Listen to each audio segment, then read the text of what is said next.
Hi, today's little quickie is all about standard fits, both imperial and metric. And the little quickie comes from a question that I received from Nico. And Nico really wanted to know, I believe, it wasn't totally clear, but I think he wanted to know how to calculate the interference required for press fits on different types of materials. And that's not really something that I can do, at least not comfortably, because I'm not an engineer.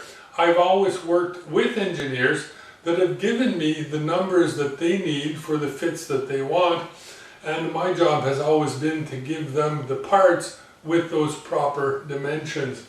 But one thing that we can look at and help us to understand the world of fits is how standard fits work. And if we're going to be doing that, we're going to have to look at what fundamental dimensions are, or diameters.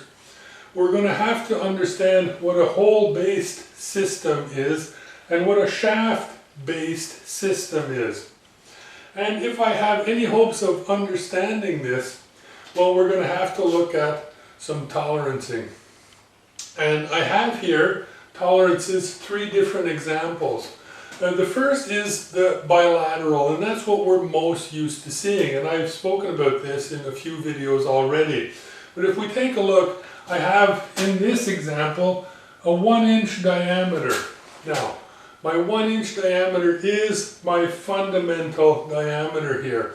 And it's my fundamental diameter because it's from that diameter that my tolerance is applied and goes from there. So in this case, being bilateral, I have a plus or minus 5/1000ths of an inch tolerance. And that means, bilateral going on each side of the fundamental dimension, that my part will be good anywhere in between, including 995/1000ths of an inch and 1 inch 5/1000ths. So anywhere in between there, this part is good, and that's a bilateral tolerance. Now this method of tolerancing is what we're used to, but when we come to fits, this is difficult to apply, because to get basic dimensions, let's say a shaft that won't get smaller than 1 inch, I have to end up doing things like I've done down here.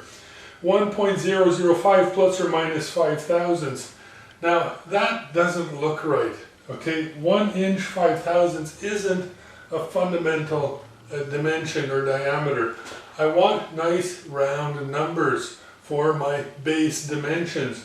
So what I can do is apply what we call a unilateral tolerance. And that is a tolerance that goes to just one side of the fundamental diameter. And in this example, we can see 1 inch diameter plus 0 plus 10/1000ths. Now, that plus 0 could be a minus 0. I mean, 0 is 0. That's not very important. But what this tells me is that my part would be good anywhere between 1 inch and 1 inch 10/1000ths. The same spread of tolerance that I had in the first example, 10/1000ths of an inch, but applied all to one side of the fundamental dimension. So that means that I have a 1 inch fundamental dimension, and that one of my 2 limits has that exact dimension. The part would be good anywhere between 1 inch and 1 inch 10/1000ths. Now this has a lot of advantages when it comes to fits, because obviously if I want, example, a free running fit or a loose fit, a clearance fit between a shaft and a hole, well obviously the shaft is going to always have to be smaller than the hole. Now since both the shaft and the hole have a tolerance, the hole will have its smallest possible and the shaft will have its largest possible. And even in that worst case scenario that we'll normally call a maximum material condition, well, even in that worst case scenario, they have to fit together freely, because what I wanted at the start, let's say, was a clearance fit. Well, this unilateral technique of dimensioning works out good for that, because this guarantees me that, example, if this were the hole will never be smaller than 1 inch. All I would have to do then is organize myself so that the shaft is always smaller than 1 inch and I'm sure that they'll always be able to assemble freely. And that brings me to this last example again, because if this were to be a shaft and it always had to be smaller than 1 inch, well, I'd end up with some kind of tolerance with a base dimension of 1 minus 4 thou minus 10 thou or something like that. So two different minuses that aren't even close to the base dimension on one of the examples. And that makes for a very odd dimension. But that's what I have to do. And I don't want to see this type of odd dimension for a base. That's where the fits come in. And the standard fits, and this is important because we've gone full circle and we're coming back to this part here, are either hole or shaft based. Now what does that mean? A hole based system is what we live in as a general rule. When we fabricate things, even unwittingly, we're using generally the hole-based system. And in some rare occasions, we opt for the shaft-based system. Now the hole-based system is preferred because it's a lot easier to produce standard holes with standard tooling than it is to produce odd-shaped holes. A reamer will give us a standard hole easily and cheaply. Now to produce a hole that's, example, 1 inch and 71 thousandths, well, we're going to need specialized tooling and it's a lot more complex. Whereas producing shafts at odd dimensions, 993 thousandths of an inch, is relatively easy. If we can turn it to 1 inch, we can turn it to 993 thousandths of an inch with not much difficulty added. And that means that it's a lot easier to produce odd dimension shafts than it is to produce odd dimension holes. And that is why we use generally the hole-based system. We produce the hole in a standard way and then we adjust the shaft to that hole. And that's what the hole-based system is. So in a hole-based system, one of the two limit dimensions of the hole is always the fundamental diameter or dimension. So if I have a 1 inch hole and shaft assembly to do, and it was going to be a clearance assembly, a clearance fit, well, my hole-based system would tell me that my hole is exactly 1 inch or very slightly larger. That's a hole-based system. And that my shaft is always a little smaller than the fundamental diameter or a lot smaller than the fundamental diameter. Now, for the shaft basis fits, well, there's really only two reasons to want to use that system.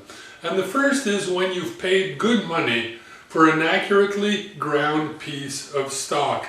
Let's say you've bought a nice piece of 1 inch ground stock, let's say some drill rod, for a project you're working on. And it requires a fit, let's say a loose sliding fit. It would be a shame to have to turn the outside of that expensive piece of steel down to 995 thousandths of an inch to get the fit that you want to get. It'd be better in that circumstance, since you've paid good money for the part, to make the hole the adjusted part of the assembly and to leave the shaft on the base dimension of 1 inch. So that's one reason. Now the second reason you might want to choose a shaft-based system would be when you have several fits on a shaft that has the same basic diameter all along.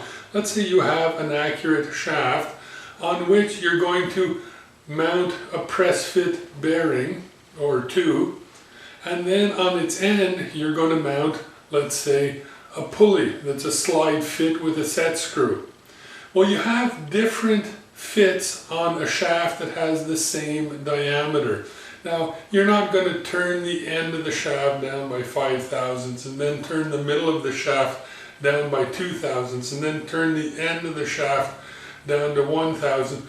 No, it would be preferable in that circumstance to leave the shaft on the base diameter. Let's say in this case again 1 inch. and to adjust the components that are mounting on it to have the type of fit required. So that's our two reasons for a shaft base system. But in reality, hole base is the system that we use 90% plus of the time. Now, we have several different class of fits. Now, I might want an interference fit, a light press fit, a force fit, a shrink fit, a transition fit. Let's take a few minutes, erase this, set up our basic standard Imperial fits and take a look at what those standard Imperial fits are. So here are our standard Imperial fits. We have the RC, LC, LT, LN, and FN. And what does that mean? RC, running clearance. That means that it's always loose. It can move freely. And the RC goes from RC1 right up to an RC9 towards progressively more play, or L for looser. RC1 actually is just barely loose. Okay, there's very little play involved here. And up to RC9 that has quite a bit of play involved. LC, locational clearance fit. Again, the LC1 right up to LC11 goes towards progressively more play. The LC1 is a locational fit, sorry about that. It's the LT that's locational transition. Locational fit with clearance always, but actually the LC1 has size per size, okay? It's basically no clearance, and right up to quite a bit of clearance. The LT, locational transition fits, and the transition fits are bizarre. They're not used that often, at least not with jobs that I've been involved with, but they're locational transition, and that means that they are accurate positionings, but they can go anywhere from slightly loose to slightly tight. When a little interference or a little play isn't important in your fit, it'll be the LTs. I personally have never used them, but they go from an LT1 to an LT6, and be careful, the 1 to 6 here goes progressively tighter, okay? So the loosest LT is the 1, and it goes towards 6, progressively tighter, more interference fit. The LN, that's a light press fit, okay, the LNs, and they go from 1 to 6, and obviously progressively towards tighter. Now the light press fits, the lighter light press fits are generally used for softer materials, but they are a classification that is quite often used, the 6 being almost a permanent tight press fit for steels.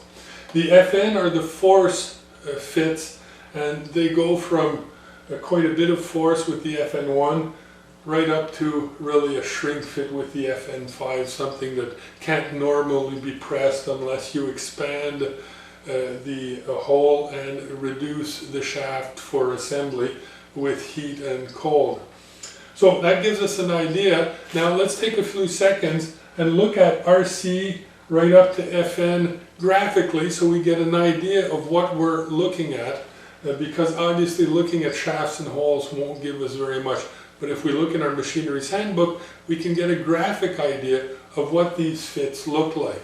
So here we have our graphic representation of our different standard Imperial fits. So these are inch fits. We have our RC fits, running clearance, LC, locational clearance, LTs, locational transition fits, our LNs, our light press fits, and our FNs are force fits.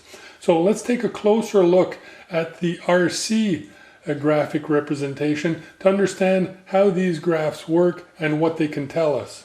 Looking a little closer, the first thing we notice is that we have two types of boxes that appear on the graph.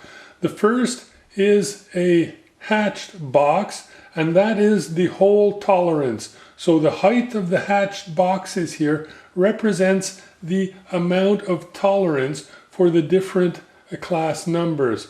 And on the shaft we have something similar. blackened box here. And again, the height of those blackened boxes indicates the amount of tolerance. Now, we'll also notice that we have a graduated vertical scale. Each half line is 1/1000th of an inch. So 1 thou, 2 thou, 3 thou, 4 thou, and so on, from a 0. The 0 is our fundamental dimension. Okay, it's where the two parts would meet if they both measured exactly the same diameter. But what we can notice here is from our 0 in these RC fits, all of our hole allowances start on the 0 and go a little larger. Whereas all of our shaft tolerances begin below 0 and go even a little lower. So that is our hole-based system, and we can see it representing right here. So first thing that's important to mention about the graphic when we want to understand it is that the corresponding thousandths of an inch that we see over here and the spaces that we get in our fits are the ones that are applicable onto a 1-inch shaft. Now obviously the diameter of the shaft and hole changes the amount of a thousandths of an inch that we're going to have as clearance or as interference. So in this case, in this example, all these graphs have to do with 1-inch fundamental diameter. Now, if we look at our RC1, it's hard to see, so let's get a little bit of a close-up. And we can see that we have a very little gap between the two boxes. That means that when the hole is at its smallest and the shaft is at its biggest, there's very little clearance, a couple of 10,000ths of an inch at best. But when the hole is at its largest and the shaft is at its smallest, well, we have quite a bit of clearance, almost 2,000ths of an inch. So the best way to look at that, because it's hard to see it with this RC1, would be to look at the RC9. Now, we have a large amount of tolerance for our hole, which is the height of the box, and if I look here, we can see that the hole's tolerance is going to be about 4.5, so 5,000ths of an inch of tolerance on our hole. So our hole is good anywhere from 1 inch to 1 inch 5,000ths. And we can see that our shaft has quite a large tolerance also, from about -7 to -10, so about 3,000ths of an inch of tolerance on our shaft. But we see this large gap between the two. And what is that large gap? Well, that large gap is the minimum clearance. If my hole is at its smallest, it's going to measure 0. And if my shaft is at its largest, it's going to measure about -7,000ths of an inch under our base dimension of 1 inch. So about 993,000ths of an inch. And the space between here is those 7,000ths of an inch. That's my minimum clearance. Now I can have 7,000ths of an inch minimum clearance here, or if I go to the largest possible, 7,000ths plus what I have here, which is 5. So that's about 12,000ths of an inch plus what I have down here, which is about 3. So 12, 13, 14, 15. So from the largest hole to the smallest shaft, I could have up to 15,000ths of an inch play here. So RC1 to RC9, they're all clearance fits, but they are very slight clearance to very large clearance fits. And we can choose the one that fits the job that we want to do. So now let's take a look at our second one, which is our clearance locational fits. So if we look at our LC fits, locational clearance, we see that they're quite similar to our RC fits with two major differences. The first being that the boxes in the LC1, LC2, LC3, and LC4, LC5 all touch in the center, and that means that they go from 0 clearance to a certain amount of clearance. In the LC4, we can see that it goes from 0, since the two boxes are touching, to quite a bit of loose here, because it goes from 2.5 on the hole right down to almost 2 on the shaft. So we're looking at 4.5 thou total play in our maximum clearance situation. But it could be size per size when it's at its smallest. So that's one difference. And the second is that they go right up to quite a bit of play. Plus 12, minus 22 with a large gap in the center. So that makes for some serious play even when the hole is at its smallest and the shaft is at its largest. My LT fits we can see here are locational transition fits. And if we look at the LT1 as an example, we can see that the boxes overlap. And that means that at the worst case scenario, we do have a certain amount of interference or looseness. So if we go to the box, blackened box down here, to the top of the hatched box, which is the hole up here, we can say we have a certain amount of play. But we can also have a certain amount of interference. And that's why they're called transition fits. They can go both ways, a little bit of one, a little bit of the other, depending on where the tolerances fall. But it's never a very strong press fit. It's very light press fit, if it is a press fit at all. Now if we look at our last two types of fits, we have our LN fits, and we can see that our boxes have inversed. We have our hole boxes below our shaft boxes. And that means that there's always going to be interference here, from a little bit of interference to a lot of interference. But in this LN class, we generally accept that these are light interference fits, or what we can obviously often call a light press fit. Our FN class here, well, that's our heavy press fit, or even a force fit, or even a shrink fit, if we get into the FN3s here. FN3 obviously, and FN4 and 5, they have a problem with their graph here. Well, graphic representations are great, but they don't really give us any numbers to work with. And Lord knows in the shop we want hard numbers. So how do I get those numbers? Well, let's say you know what type of fit you want. Let's say you want an RC1 fit, and you know what your basic dimension is going to be. It's going to be 1 inch, let's say. Well, we can go see in our Machinery's Handbook for a chart that'll give us the numbers that'll go with that diameter and that class of fit. So let's go take a look at our Machinery's Handbook. So if we look at this Table 8A, American National Standard Running and Sliding Fits, and this is from the Machinery's Handbook, we can see that we can get interesting numbers from this chart. The first column we have here on the left indicates the shaft or hole diameter, or what we call fundamental diameter, and it's over and up to. So we're going to look at a 1 inch fundamental dimension, and for that we're going to look at 0.71 to 1.19, so 71 thousandths to 1 inch 19 thousandths, and that's the row that we're going to be looking into. And then we have clearance and holes with their dimensions.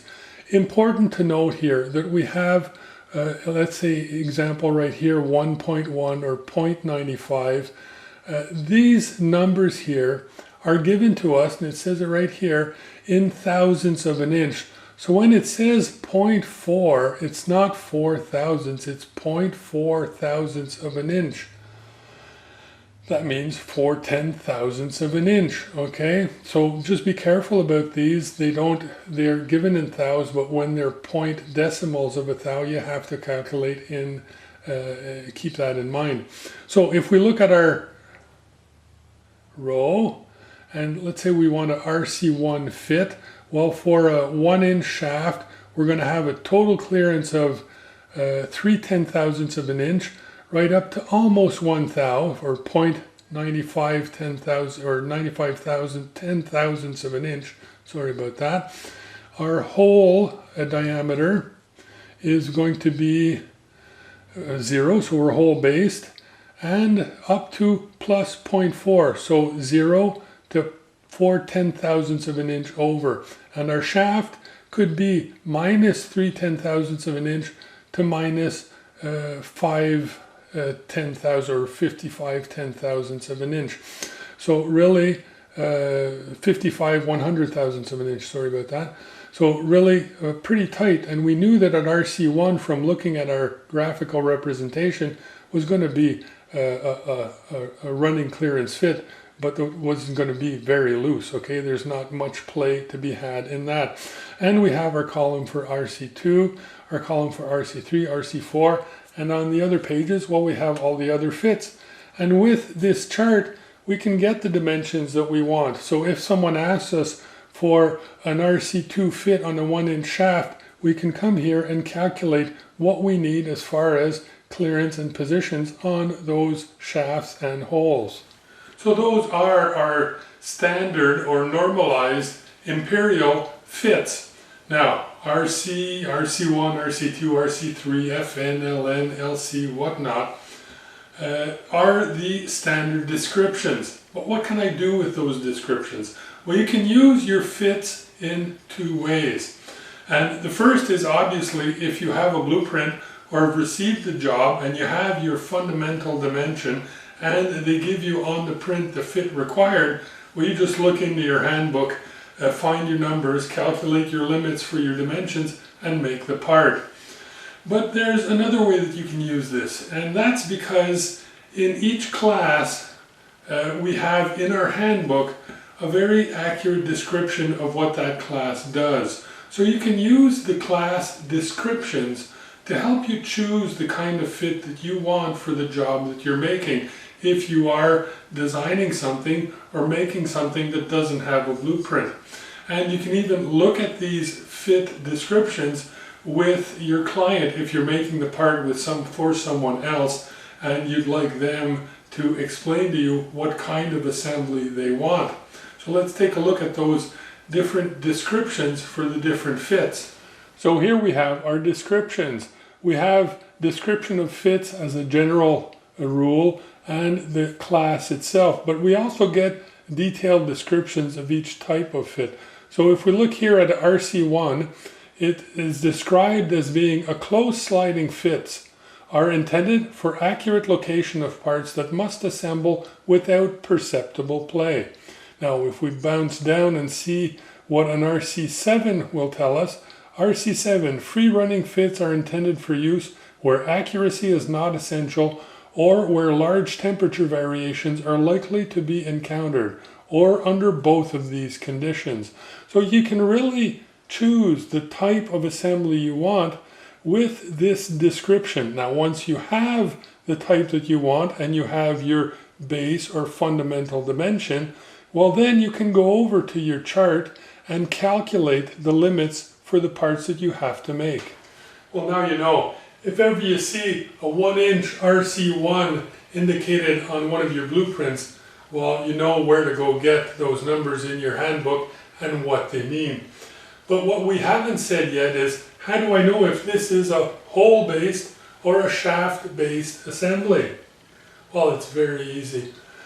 1-inch RC1 is a hole-based system, okay? Because there's no indication to the contrary, and since most everything is hole-based, when you see just the straightforward indication, it's because it's hole-based. And if it is shaft-based, and believe me, you won't see it very often, but if it is, they're going to add an S to the end of the indication. So 1-inch diameter RC1 S. Now that would be the indication for a shaft-based system.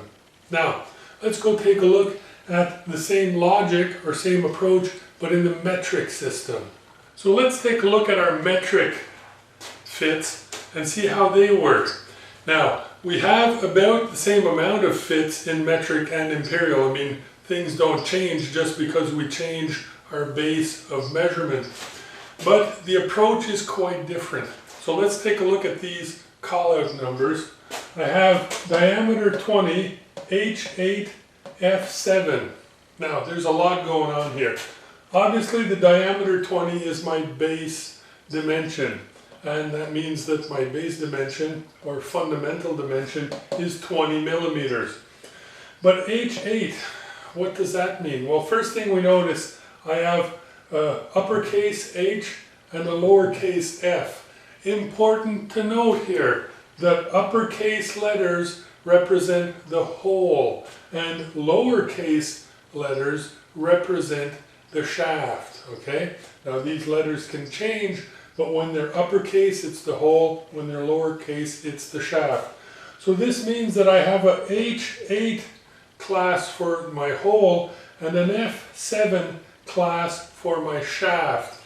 And I know this is a whole-based system because my H is on the whole. And anything that has an H in the metric system is the basis. So if I look at the second one, I have diameter 20 millimeters, uppercase F8, lowercase h7. The H is on the shaft, and that means that it's a shaft-based dimension. And why? Because H or F or H or many other numbers in the classes have to do with where the tolerance is applied. And the numbers are the amount of the tolerance. So if we look back at our imperial method, well, the H would be where the block starts, and the 8 would be the size of that block. Remember, we had a hatched block on our graphs that showed the amount of tolerance for the whole, and we had blackened blocks on our graphs that showed the amount of tolerance for the shaft.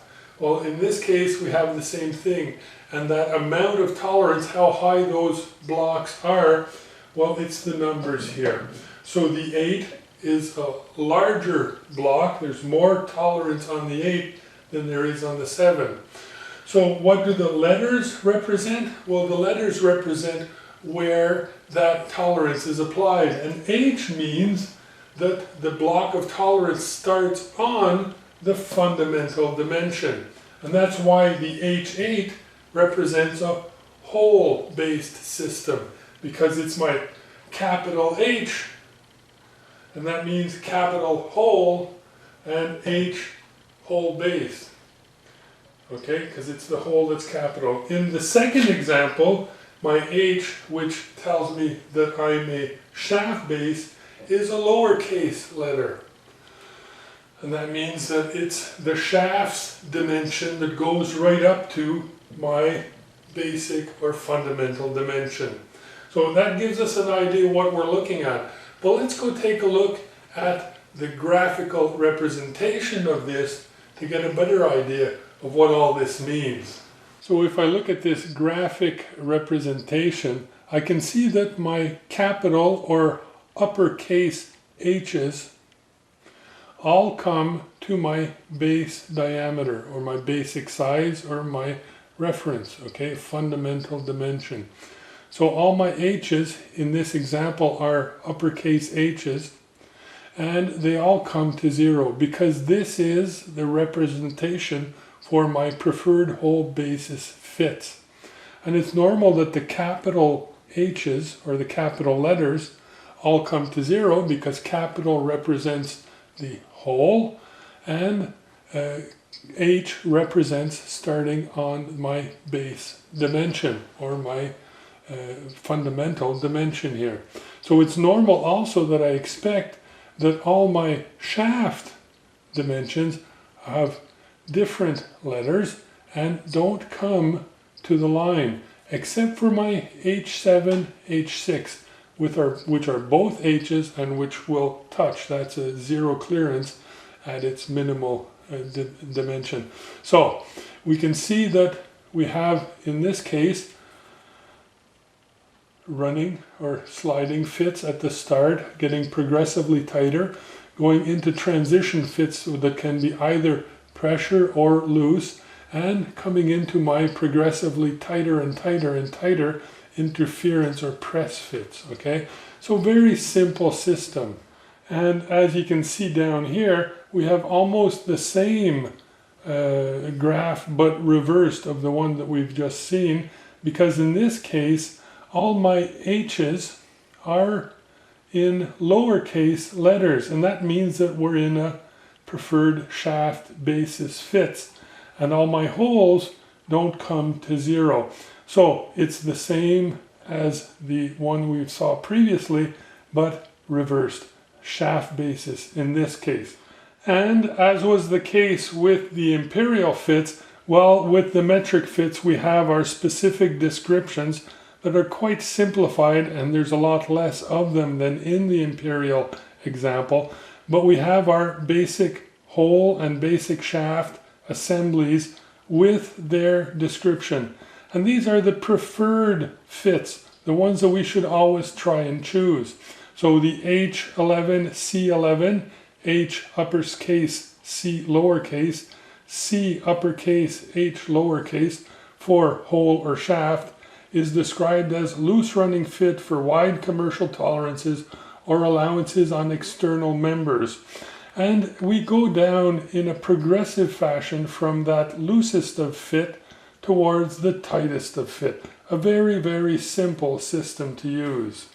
And as was the case with our Imperial fits, well, we have a chart that gives us our diameters for our preferred or basic sizes. So our diameters on the left-hand side over here, and our different classes of fits. So my H11, C11 over here gives us our dimensions. I have no calculations to do here. It gives it to me already all figured out. So 30 millimeters, and my H11 for my hole size would be 30.13 millimeters to 30.00 millimeters. So I don't have to calculate, it gives me my dimensions right in the chart. So very easy to use again compared to the Imperial one. So you can find the proper dimensions and your clearances that you need for your different dimensions in metric fits. So a little quickie on fits so that you don't have a fit next time that one shows up on a blueprint or in a project that you're working on. Now, the descriptions of the fits in the machinery's handbook are quite understandable. So using these standard fits with clients that aren't well versed in machine shop, well, it's a good idea because the descriptions are so understandable that even if someone doesn't really know how things work in a shop, well, they can understand these descriptions and say, yeah, that's the fit I want. And if you're going to work with clients, well, you want to give them what they want. So, Nico, I hope that answers your question. And to everyone else, be safe and happy machining. And he will help me in my study. Okay, that's it.